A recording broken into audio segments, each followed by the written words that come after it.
साल 2022 अलविदा होने को है और 2023 का आगाज होने जा रहा है।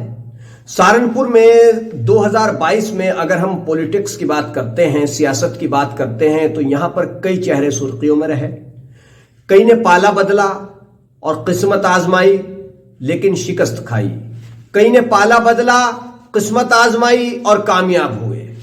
यहां पर बात करते हैं पूर्व मंत्री डॉक्टर धर्म सिंह सैनी की। विधानसभा चुनाव 2022 से पहले भाजपा को अलविदा कहकर और कई तीखे बयान देकर उन्होंने समाजवादी पार्टी का दामन थामा और नकुड़ से किस्मत आजमाई।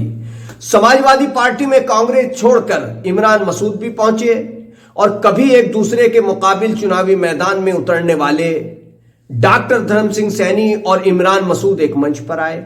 खूब उन्होंने प्रचार भी किया, लेकिन डॉक्टर धर्म सिंह सैनी को भाजपा से चुनावी मैदान में उतरने वाले मुकेश चौधरी ने बहुत कम अंतर से शिकस्त दी। इमरान मसूद कांग्रेस छोड़कर समाजवादी पार्टी में पहुंचे, वहां पर उनको सम्मान नहीं मिला, किसी सीट से चुनावी मैदान में नहीं उतारा गया, लगातार उनको नजरअंदाज किया जाता रहा।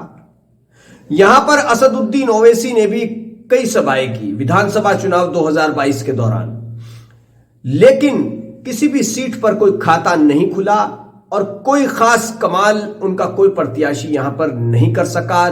3 या 4 सीटों पर उनके प्रत्याशी चुनावी मैदान में थे। असदुद्दीन ओवैसी ने यूं तो यूपी में 200 से ज्यादा जनसभाएं की, सहारनपुर भी उसमें शामिल रहा। यहां पर 4-5 जनसभाएं हुई, जिसमें एक जनसभा उनकी बेहट क्षेत्र में हुई जिसमें काफी लोग पहुंचे, और दूसरी जनसभा उनकी देवबंद विधानसभा सीट पर हुई, जहां पर उमैर मदनी को उन्होंने चुनावी मैदान में एमआईएम से उतारा और वहां पर भारी भीड़ उमड़ी, लगा कि कोई कमाल हो जाएगा, लेकिन उमैर मदनी भी शिकस्त खा गए।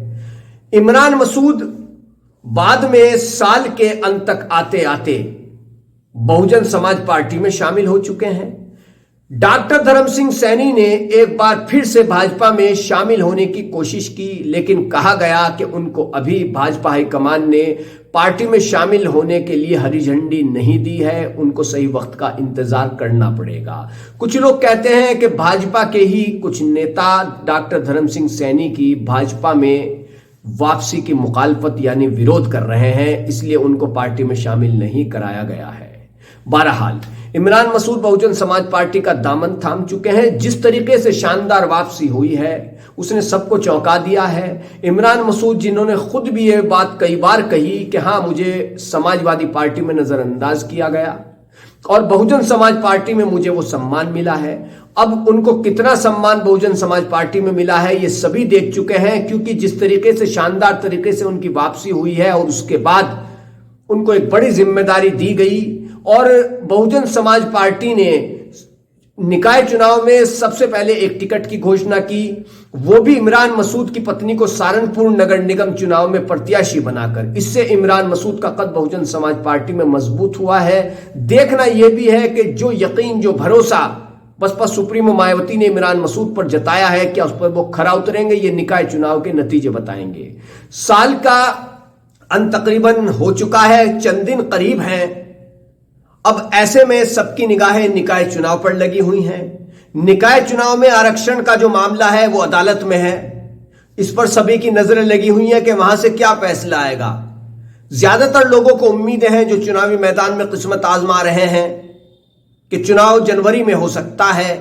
नए साल के आगाज के साथ साथ चुनाव का आगाज भी हो सकता है निकाय चुनाव का। सबको अपनी अपनी जीत का भरोसा है। तो साल 2022 की अगर हम बात करें तो सहारनपुर में भाजपा ने भी यहां पर 5 सीटों पर कामयाबी हासिल करके एक इतिहास रच दिया।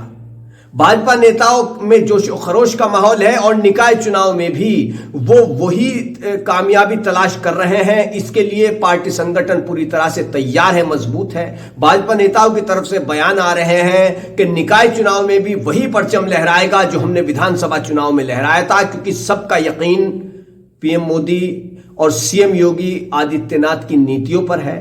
तो बहरहाल सियासी घटनाक्रम के लिए 2022 की ये चंद वो किस्से थे, चंद वो सियासी घटनाक्रम थे जो मैंने आपके सामने रखे। अब उम्मीद कीजिए कि 2023 शुरू होने जा रहा है, सभी के लिए ये शुभ रहे, बेहतर रहे। धन्यवाद।